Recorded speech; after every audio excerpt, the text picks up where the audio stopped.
أهلا بيكم في قناتكم اقتصاد ببساطة. هتكون مختلفة شوية لأنها هتمزج بين الاقتصاد والفكر الشخصي والتحفيز. إيه الفرق بين الغنى الحقيقي والفلوس الكتير؟ بص يا سيدي، كتير بنسمع ده غني ونشوف حد عنده فلوس كتير ونقول ده غني. لكن الغنى الحقيقي مش بس في الأرقام هو عنده مبلغ قد إيه. الغنى الحقيقي هو اللي بيخليك آمن ومطمئن حتى لو الفلوس مش كتير وقادر تتحكم في حياتك. النهاردة في اقتصاد ببساطة هنعرف الفرق بين الغنى الحقيقي وبين مجرد فلوس كتير موجودة معاك. أول حاجة لازم نفهمها، الفلوس الكتير ممكن تيجي بسرعة وبرضه تروح بسرعة.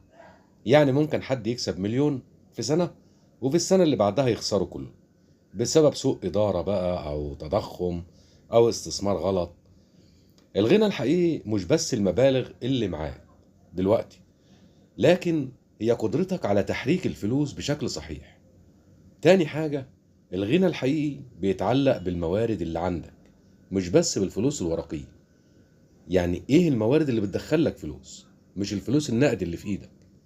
عندك علم، عندك مهارات، عندك علاقات، صح، كل ده جزء من ثروتك. لان لو الفلوس راحت المهارات والقدرات بتفضل معاك.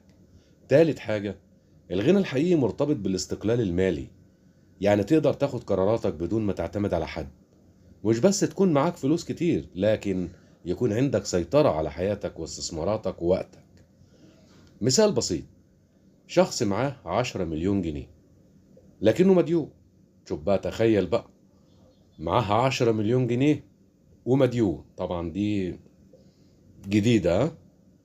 هو مديون لكل الدنيا بس مش عارف يدير فلوسه، مقابل شخص معاه نص مليون جنيه بس واستثماراته صح وعايش بدون ديون ومستقر. مين الغني الحقيقي بقى؟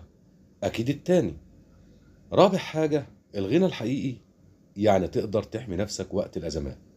التضخم ممكن يضيع جزء من مدخراتك، الدولار ممكن يغلى، لكن الشخص الغني الحقيقي عنده أدوات تحميه: ذهب، استثمارات، مهارات، شبكة أمان مالية، أي حاجة من الحاجات دي. فالخلاصة، الفلوس الكتير شيء جميل، لكن الغنى الحقيقي حرية واستقرار وتحكم. اعمل على تعليم نفسك، خطط لفلوسك، استثمر صح، وابقى دايما واعي. التخطيط للفلوس والاستثمار الصح هو أساس النجاح. وخليني أشرحها لك خطوة خطوة بشكل بسيط. المرحلة الأولى، فهم وضعك المالي. قبل ما تبدأ أي استثمار لازم تعرف وضعك الحالي. احسب دخلك الشهري من شغلك أو أي مصدر دخل ثابت. احسب مصروفاتك الأساسية: إيجار، أكل، مواصلات، فواتير. وحدد الفائض الشهري يساوي الدخل. المصروفات دي هو اللي ممكن تبدأ تستثمر منه. أما المرحلة التانية فبناء الأمان المالي. قبل الاستثمار لازم يكون عندك قاعدة أمان، يا إما صندوق طوارئ تخزن فيه من 3 إلى 6 شهور من مصاريفك.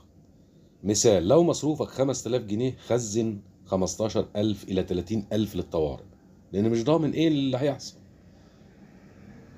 سدد ديونك عالية الفايدة أو قروض قصيرة الأجل. المرحلة الثالثة، تحديد أهدافك. اسأل نفسك على هدفك. هل هدفك تحقق دخل شهري ثابت، ولا تزود ثروتك على المدى الطويل، ولا تحافظ على قيمة فلوسك من التضخم؟ كل هدف ليه نوع استثمار مختلف. المرحلة الرابعة، اختيار نوع الاستثمار المناسب على حسب مستوى المخاطرة اللي تقدر تتحمله. مستوى المخاطرة نوع من الاستثمار برضو. المدة والعائد والمتوقع. متوسط صناديق استثمار، ذهب، عقار، حتى لو عقار صغير. فعايزك دايما تفتكر شعارنا: افهم الاقتصاد علشان ما تنخدعش وتكون غني فعلا، بس بأرقام. لو الفيديو فادك دوس لايك واشترك في القناة واستناني في الحلقة الجاية. كانت معاكم قناة اقتصاد ببساطة. الفلوس مهمة بس الفهم أهم منها. في أمان الله.